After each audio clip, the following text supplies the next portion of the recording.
दोस्तों, स्वागत है हमारे JBC चैनल में। देखिए, वीडियो पलासी युद्ध के बारे में है और ये बहुत ही ख़ास है जो एग्ज़ाम के लिए। तो देखिए, पलासी युद्ध कब हुआ था। तो पलासी युद्ध बता दें 23 जून 1757 ईस्वी को लड़ा गया था। पलासी युद्ध के द्वारा बंगाल में ब्रिटिश साम्राज्य की नींव डाली गई, अंग्रेज़ों को नवाब बनाया गया। पलासी का युद्ध वास्तव में कोई युद्ध नहीं था, यह एक षड्यंत्र और विश्वासघाती का प्रदर्शन था। यानी अंग्रेजों ने बहुत ही षड्यंत्र से पलासी युद्ध किया। प्रसिद्ध इतिहासकार पानीवकर के अनुसार पलासी का युद्ध नहीं परंतु इसका परिणाम काफ़ी महत्वपूर्ण निकला, इसलिए इसे विश्व के निर्णायक युद्धों में स्थान उपलब्ध है, क्योंकि इसी के द्वारा बंगाल में ब्रिटिश साम्राज्य की नींव डाली गई। देखिए, पलासी युद्ध बहुत ही षड्यंत्र से रचा गया ताकि वो अंग्रेज बंगाल में अपने नींव रख सके और उनकी जो सोचा गया बात वो सही साबित हुआ। क्लाइव ने इस युद्ध को क्रांति की संज्ञा दी है। वास्तव में यह एक क्रांति थी, क्योंकि इसके द्वारा भारतीय इतिहास की धारा में महान परिवर्तन आ गया और एक व्यापारिक संस्था ने बंगाल की राजनीतिक बागडोर अपने हाथों में ले ली। इसके विभिन्न तरह के परिणाम दृष्टिगोचर होते गए। सिराजउद्दौला और बंगाल के नवाब और ब्रिटिश के द्वारा जो लड़ी गई पलासी युद्ध, ये बहुत ही अंग्रेज़ों ने षड्यंत्र से रचे ताकि वे अपना बंगाल में अपनी शासन कर सके और बंगाल में अपनी जो उनकी बिजनेस है, व्यापार थे, वो विस्तार कर सके। इनसे उनके बहुत ही लाभ हुए। आगे देखिए, इसके राजनीतिक परिणाम भारत के लिए घातक सिद्ध हुआ। इसके द्वारा एक व्यापारिक संस्था के हाथों में राजनीतिक अधिकारों का समावेश हुआ और भारत में अंग्रेजी सत्ता कायम हुआ।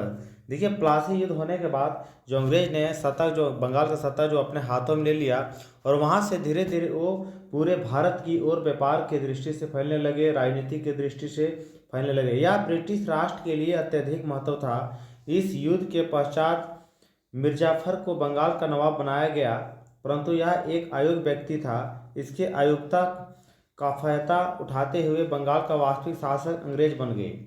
बंगाल पर अंग्रेजों का प्रभाव बढ़ता गया और धीरे टू ब्रिटिश साम्राज्य के विस्तार का मार्ग साफ होता गया। सिराजउद्दौला को हटाने से अंग्रेजों को राजनीतिक प्रभुत्व बढ़ाने का फायदा मिला। मुगल साम्राज्य के लिए भी प्लासी का परिणाम घातक सिद्ध हुआ। बंगाल से प्रतिवर्ष मुगल शासक को अच्छी आमदनी होती थी, लेकिन अब यह आमदनी समाप्त हो गई। अंग्रेजों को भारतीय नरेशों को कमजोरी की जानकारी मिल गई। भविष्य में उसने उसका काफ़ी फायदा उठाया और उत्तरी भारत के विजय का मार्ग प्रशस्त हुआ। देखिए, सिराजउद्दौला के हार होने के बाद अंग्रेजों ने बंगाल का जो सत्ता है वो अपने हाथों में ले लिया और वहाँ से वो धीरे धीरे पूरे भारत में अपने साम्राज्य को कैसे फैलाए उस पर वो ये षड्यंत्र में वो सफल होते गए धीरे धीरे। इनके बहुत से परिणाम हुए। जो भारत के लिए एक भी अच्छे नहीं थे और सभी परिणाम अंग्रेजों के हित के लिए ही हुए। आर्थिक परिणाम, इसके आर्थिक परिणाम क्या हुए वो देखते हैं।